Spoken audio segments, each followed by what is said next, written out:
Cool. So my name's Andre. I'm going to talk a little bit about an expedition I did a couple of years ago. So we can forget about Corona. We can just focus on some awesome stuff we did without having to worry about all that. So 1,000 miles around Scotland.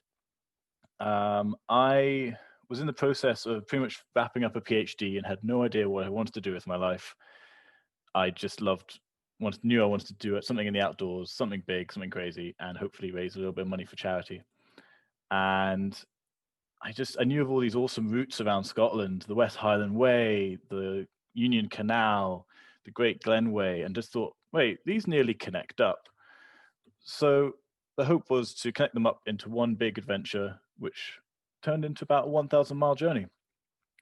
Took me 50 very, very long days, 5 different human-powered modes of transport, and a £5,000 charity fundraising goal.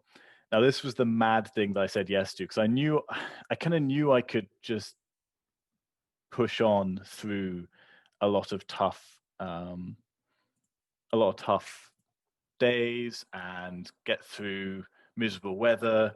But trying to raise £5,000 for charity was something entirely new and very much a yes moment of, I don't know if I can do this. I'm going to say yes to it, and it's going to have to happen, or I might fail, and that might happen too.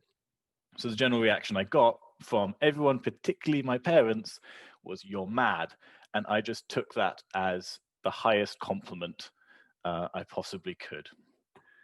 So here's the route. Effectively started off in, I'm going to check if I can leave the pointer. Start off around here, pretty much the centre of Scotland. I started at my old school, Glenalmond, near Perth, hiked to Loch Tay, tried to swim Loch Tay. That'll be a story later. Canoed down the Tay, walked the Fife Coastal Trail, kayaked the canal, walked the West Highland Way, canoed the Great Glen, walked the Glen Affric Kintail Way, kayak up the west coast, cycle, kayak back down to avoid all the whirlpooly mess at the top, and then just 3 days to finish off Inverness to St Andrews, where I was doing my PhD. This was the plan. Things did not go to plan. So just quickly, I love the outdoors. I'm a kayaker at heart, but I wanted to make this as accessible as possible. I wanted friends to join me, so I wanted them to come along. So doing canoeing, doing hiking, doing cycling, and this allowed friends from all sorts of areas of my life who I'd met once or were best friends with. They could all manage to join me. And I love people.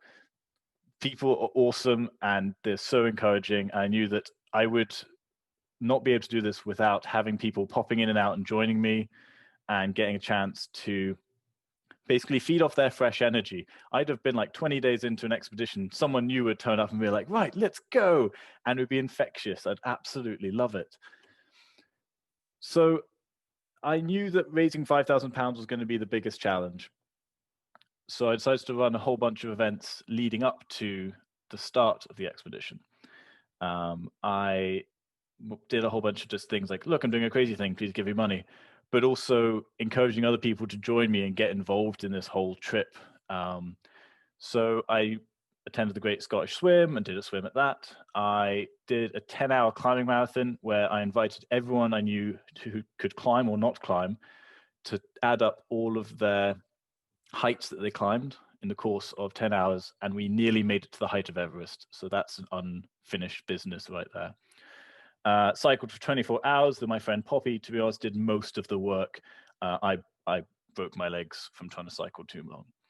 And then the third picture is one of my favorites. It's before the trip, but it's just all the people who turned out to pay for a little bit of food, which I cooked with a whole bunch of friends. And here's me in the middle, feeding directly there out of the pot.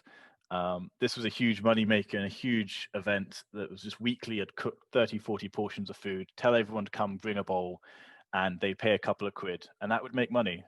So before I started the expedition, I'd already started off with nearly £2,000 raised, which just felt so good. I was going into such a good position when I started. And I was like, okay, the hard part is getting underway. Let's just do the expedition. That'll be the easy bit, right? Oh dear. So in positive news, In my 50-day trip in 2018, there was the 40 days of the most glorious Scottish sunshine weather that will never be seen again. Is unheard of in all my time I've lived here, and generally accepted to be a phenomenon, freak weather. I thought this was amazing. I started off hiking with my mates, didn't manage to swim in Loch Tay because it was too cold and I started getting hypothermic. So I hopped in the safety canoe and we paddled back the rest of it. Again, more unfinished business. Things did not go to plan. Canoed down the Tay with various friends. It was amazing. Out of the 50 days, 45 days of which I had friends joining me. And sea kayaking, canoeing. Often they were like, I've canoed a couple of times. Cool, that's enough. I'll take you down the trip. I'm a canoe coach. I'll help you out and we can just have a fun adventure. You get to join in. I get to feed off your fresh energy and you get me through this. So walked along the 5 coastal path, got to the Forth Road bridges. Nothing really too going wrong at this point. Bottom right, kayaked through canals and tunnels over to Glasgow. West Highland Way. I'm never going to walk that again. It's beautiful, it's magical, but my feet I have aching pains still thinking about it. But this was one of the days I had the most number of people joining me. So many friends, they brought their dogs along. I had so much energy when there was tons of other people around. So I managed to continue that thread with having a whole bunch of people. I organized effectively an expedition for them to come join the canoe, the Great Glen Way. And again, these people had maybe not had a chance to see Scotland much. And I was just like, cool, come join me, do a crazy thing. And they're like, yes, cool, you're signed up, you're ready to go, turn up these dates, this much money, you're good to go. And they were just kind of swept up in this huge adventure. And a lot of them now are doing their own little crazy trips. It just makes me so happy. Started the kayaking section in the top right with one of my really good friends, Kate. And we started off from just below Isle of Skye. And Kate had done a fair bit of sea kayaking before. I had not. I'd done some training days, got myself up to scratch so that I'd be safe, but I was not super experienced. And kayaking up the West Coast is something you need to know quite a lot about. So we did a lot of careful management and planning. And when I say the weather in Scotland was stunning, it was gorgeous. But everywhere a headwind mattered, we had a headwind. So 30-kilometer days sea kayaking for not super experienced people was my goal. And we were making that goal into gusting force 4 or 5 headwinds. And we got to Gairloch and we were pretty broken. And then Kate slipped and sprained her wrist. So the kayaking was off.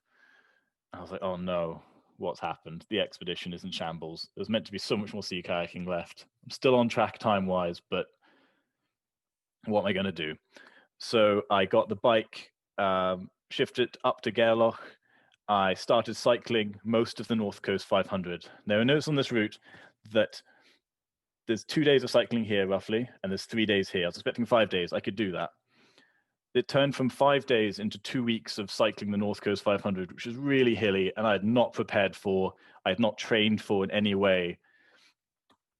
And many dangers were encountered. Saw a beautiful adder. Luckily didn't get bitten. That's just cute picture.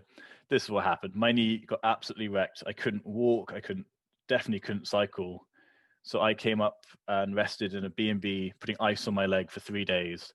And this sorry sight, pushing the bike up the hill, sitting on it and just rolling back down the other side of the hill again, while all these very fit people whizzing past me on their fancy bikes, doing it the proper way.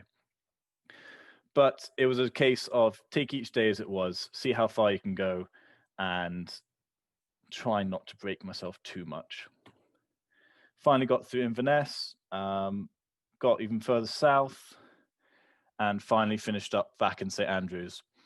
I can't say enough how much this trip was an adventure for me and all of my friends, and just such a fantastic way to put a pin in my university career. But it is not the end. As I mentioned before, there were lots of adventures, lots of bits that have still got to deal with, got to go back to. And my next plan is to swim around Arran, which is about 100 kilometers. Thank you very, very much to everyone for listening. And if you want to know more, I'm put together a lovely YouTube video at the bottom, which I would recommend if you want a little taster of what the whole trip was about.